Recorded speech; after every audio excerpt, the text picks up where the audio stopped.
Mais voilà, nouvelle vidéo, j'ai trouvé des véhicules de l'armée. Aujourd'hui nouvelle vidéo, vous vous en doutez, sinon je serais pas là en train de me filmer, ça me semble logique. Alors, aujourd'hui, comme à chaque fois on va pas changer non plus, c'est une vidéo un petit peu spéciale. J'ai arrêté avec ça parce que c'est un petit peu chiant la longue, toujours des vidéos spéciales, toujours des urbex. Je vais pas vous dire qu'est-ce qu'on va aller voir. Parce que là dans tous les cas je suis un peu perdu, du coup je vais regarder sur mon téléphone où est-ce qu'on est plus ou moins. Et je suis un connard, on est un peu trop loin. On va continuer notre escapade. Parce que là, comme vous le voyez, on est vraiment un peu plein milieu de nulle part. Jusqu'au moment où on va tomber sur quelque chose. Vous allez voir.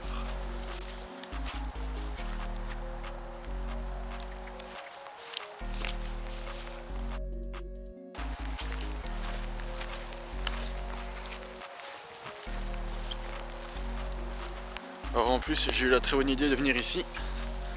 Alors qu'il y avait un panneau comme quoi ils faisaient des battues pour la chasse. Et on est un peu dans la période en fait. C'est pour ça que j'ai mis ma veste de camouflage. Comme ça, s'ils me confondent avec une biche, ben, je me mets à plat ventre et je suis invisible. Je pense que ça va le faire, non? De toute façon, je ressemble pas à une biche. Je t'écoute pas. Ah, tu m'écoutes pas? Ok. On papote, mais toujours pas trouvé ce que je veux trouver. Et normalement, c'est possible qu'il y ait du passage. Là, on est vraiment dans une zone vraiment pas autorisée. Je commence à sentir le truc. Je crois qu'on s'y approche.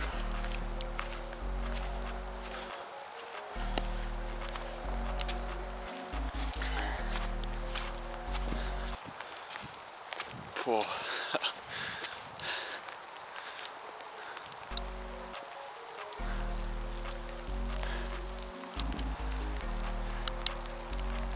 Pas la meilleure des biches, hein. Heureusement qu'il fait pas moins 40 parce que je sais pas comment elle se serait habillée sinon. Alors certes il pleut mais ça il fait pas froid. Surtout que le chemin est un peu sportif. Alors pour la petite histoire aussi, j'étais déjà venu ici, mais ça date hein. C'était en 2020 je pense. C'était avec Maxime, encore une fois. Mais on était venu en hiver, un peu comme maintenant, à part que là, il était 17 h, du coup 17 h en hiver, il fait noir. Et je filmais avec une toute petite GoPro à 70 €. Du coup autant vous dire qu'on voyait absolument que dalle. Je vais pas dire que c'est impressionnant, mais c'est cool à voir en fait.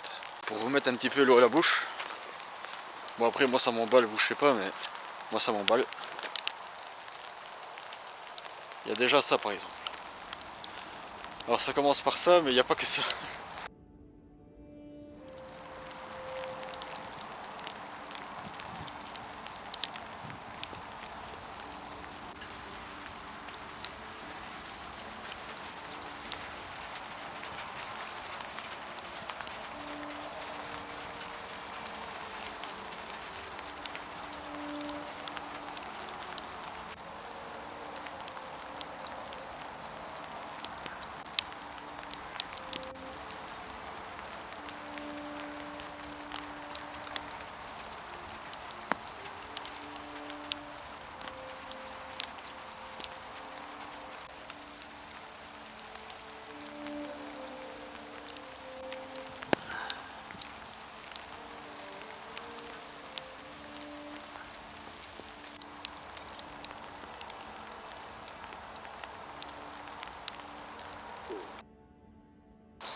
Je vais aller dedans.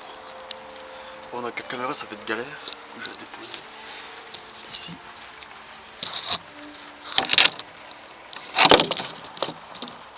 Voilà.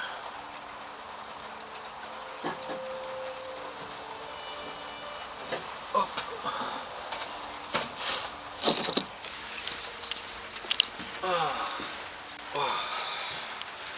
Mais voilà. Nouvelle vidéo. J'ai trouvé des véhicules de l'armée. Alors vous savez bien à quel point tout ce qui touche à l'armée, ça m'emballe. La vidéo en soi ne va pas être très longue.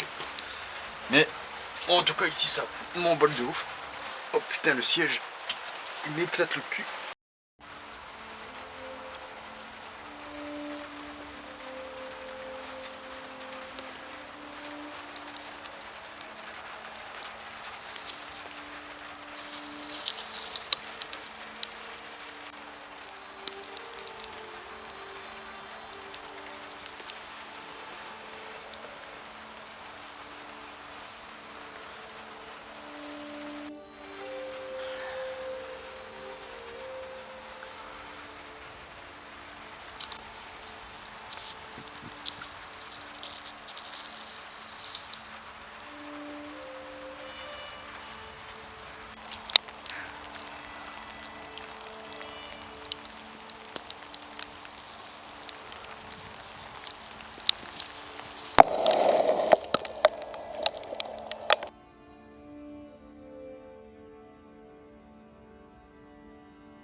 Char ici derrière moi, c'est le Léopard 1.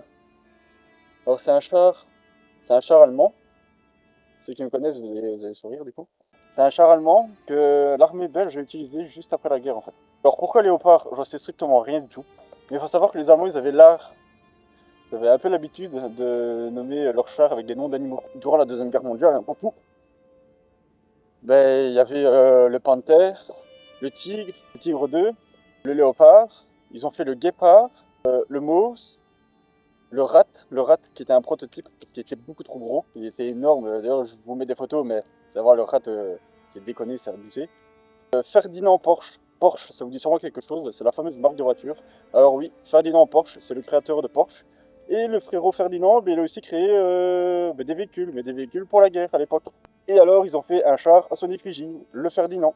Et un jour, ils se sont dit, on va foutre toute l'armure sur le devant du char et on va l'appeler l'éléphant. Parce que l'éléphant, il a beaucoup de défense à l'avant. Voilà, ils se sont pas foulés, mais au final, c'est pas con.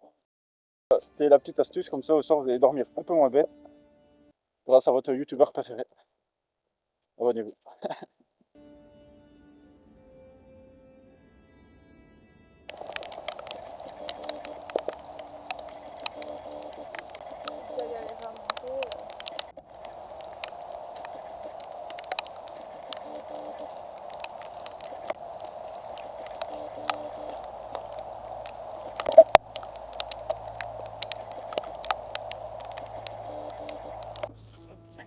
Alors là maintenant, en fait, là ce qu'il y a à terre, je viens de m'en rendre compte, mais c'est le capot du moteur en fait. Tu vois bien qu'il y a une forme. Ah ouais, mais ils ont enlevé le moteur. Ils ont enlevé le moteur, ouais, après c'est logique.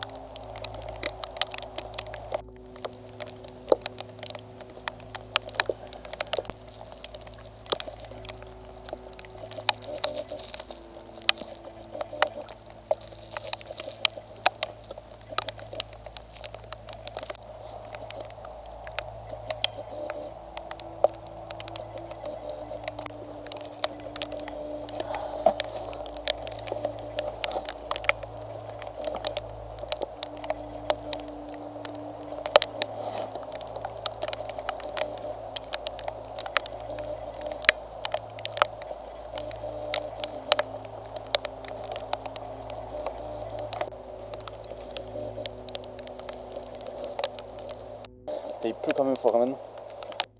L'armée belge en a eu 150 je crois.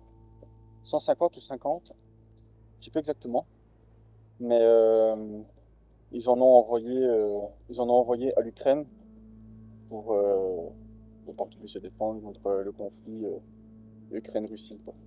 Mais vous imaginez du coup, les chars ici, à entre guillemets, quelques kilomètres de chez nous, mais il est en activité, il roule, il tire et il tue des gens quoi. C'est quand même fou de se dire ça. Et là, je suis debout dessus. Je vous avoue, je vais pas dire qu'on se sent puissant, mais on sent que le bazar,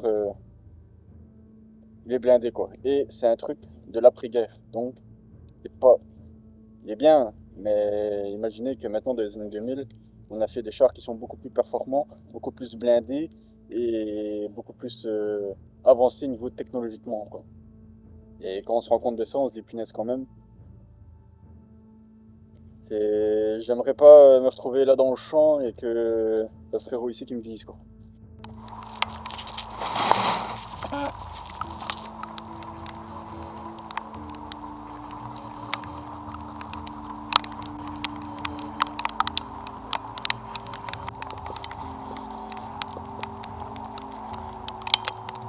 C'est un deuxième char. Ça par contre je sais pas du tout c'est quoi. Ça a l'air d'être un obusier. Au vu du canon qui est plutôt court. Et à la taille aussi parce qu'il est un peu plus petit. Le blindage il me semble aussi plus fin.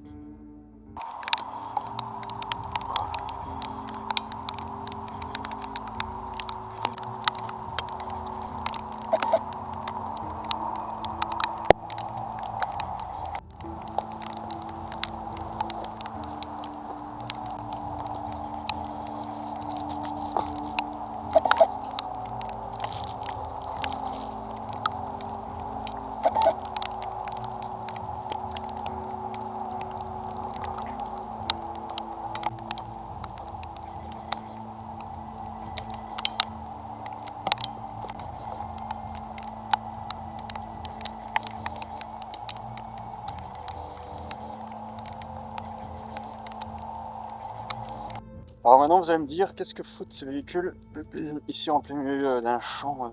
Ça va prendre avec des pincettes, hein. En fait ici pas loin il y a une caserne. Je pense qu'il y a un centre d'écolage pour tout ce qui est les dépanneuses. Ils ont laissé des véhicules ici. Comme ça, ceux qui apprennent à dépanner des véhicules de combat, ils viennent ici avec la dépanneuse et ils s'entraînent à faire les dépannages. À prendre avec des pincettes énormes, hein, ce que je viens de dire.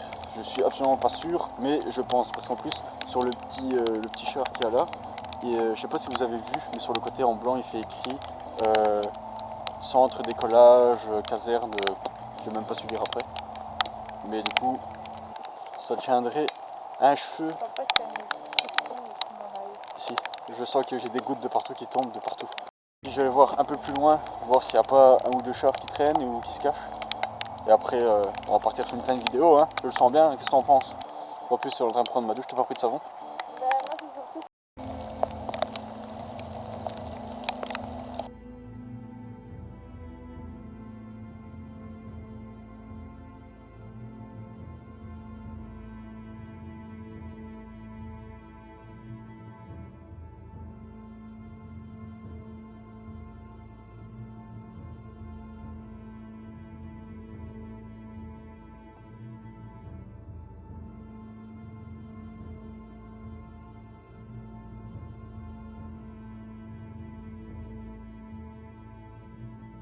Ça part sur une chaîne vidéo. Allez, sur ce, abonnez-vous, lâchez votre plus gros commentaire, pouce bleu, comme d'hab, hein. Et on se retrouve à la prochaine. C'était Jinzo avec Didimcraft.